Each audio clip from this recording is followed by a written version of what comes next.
Halo semuanya, perkenalkan nama saya Sita Sofianti dari kelas 2A PGSD. Kalian boleh manggil saya Iva ya. Salam kenal semuanya. Kira-kira kita akan belajar apa ya hari ini? Mau tahu? Disimak baik-baik ya videonya.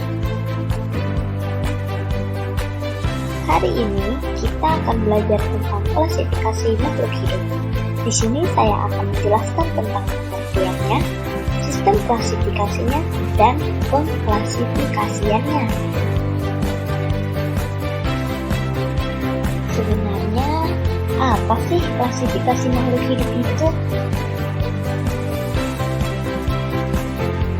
Klasifikasi makhluk hidup adalah cara mengelompokkan atau pemilahan makhluk hidup berdasarkan kesamaan dan ciri yang dimiliki. Misalnya, hewan dan tumbuhan itu masuk ke dalam kelompok atau klasifikasi yang berbeda. Tujuan dari klasifikasi makhluk hidup itu sendiri untuk apa sih? Tujuan pertama adalah untuk mempermudah objek penelitian, membandingkan, dan mempelajari makhluk hidup. Lalu seperti apa ya kira-kira sistem klasifikasiannya? Mari kita lihat.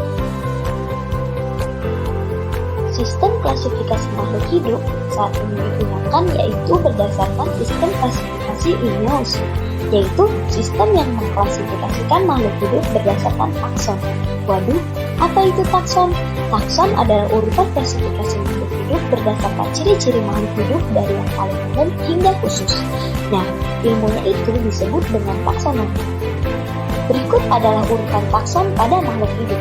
Kingdom seperti Animalia, phylum seperti Chordata, kelas seperti Mammalia, ordo seperti Carnivora, family seperti Felidae, genus seperti Felis, spesies seperti Domesticus. Dilihat dari urutan takson di atas, ternyata makin ke bawah makin sempit ya cakupannya.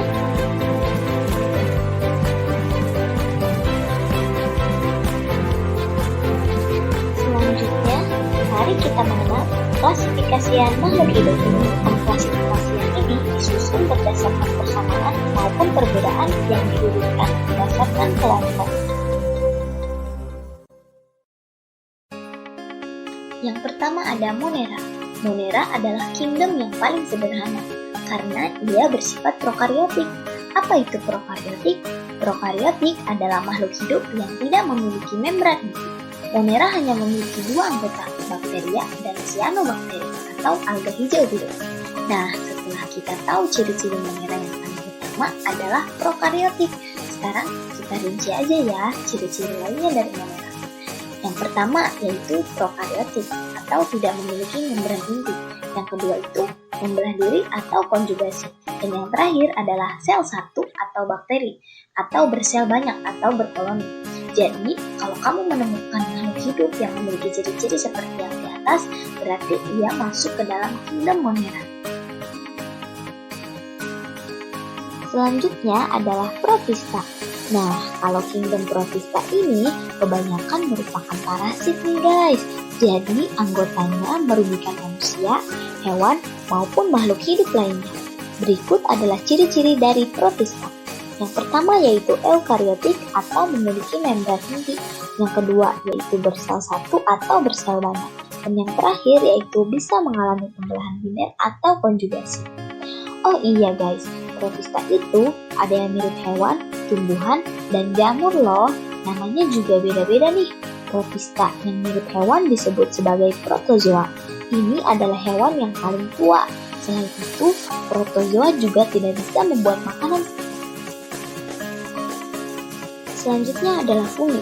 Tahukah kamu bahwa fungi ada dua jenis, yaitu jamur dan cendawan? Kalau yang biasa kamu lihat misalnya di tumpuan jerami itu disebut cendawan. Yap, cendawan adalah jenis fungi yang bersifat makroskopis, sedangkan fungi yang bersifat mikroskopis adalah jamur. Jadi selama ini kita salah kaprah ya guys. Kita menyebut jamur yang kita lihat dengan mata telanjang adalah jamur, bukan cendawan. Ciri-ciri fungi yang membedakannya dari kingdom lain adalah sebagai berikut. Fungi bersifat eukariotik, heterotrof atau tidak bisa membuat makanannya sendiri, memiliki hifa atau miselium, memiliki dinding sel atau kitin, Pencernaannya berada di luar tubuh atau ekstraseluler, bersifat saprofit atau detritivor atau pengurai. Udah paham kan sekarang ciri-ciri kingdom family itu apa saja?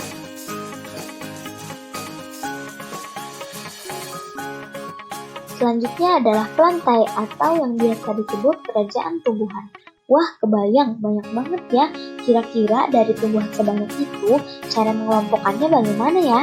Oke, kita bahas dulu ciri-ciri dari kingdom plantae yuk. Yang pertama yaitu bersifat eukariot. Yang kedua, bersel banyak. Yang ketiga, autotrof atau bisa membuat makanannya sendiri. Dan yang terakhir, dinding sel terbuat atau selulosa. Selanjutnya, mari kita bahas pengelompokan dari kingdom plantae ini. Anggota kingdom plantae terbagi menjadi 3, yaitu Bryophyta atau tumbuhan lumut, terus Pretiophyta atau tumbuhan paku-pakuan, dan Spermatophyta atau tumbuhan biji. Yang pertama ada vertebrata. Vertebrata atau hewan bertulang belakang. Berarti hewan ini memiliki tulang belakang. Kelompok hewan vertebrata dibagi menjadi 5, yaitu Pisces atau ikan-ikanan, amfibia atau hewan yang hidup di air dan di darat, reptil atau memiliki cicit dan hidup di darat, aves atau burung-burungan, dan mamalia atau hewan menyusui. Kita sebagai manusia juga masuk ke dalam kingdom animalia ya guys, dan juga masuk dalam kelompok vertebrata. Kemudian ada avertebrata. Avertebrata atau hewan yang tidak bertulang belakang. Hewan ini kebanyakan hidup di laut loh guys.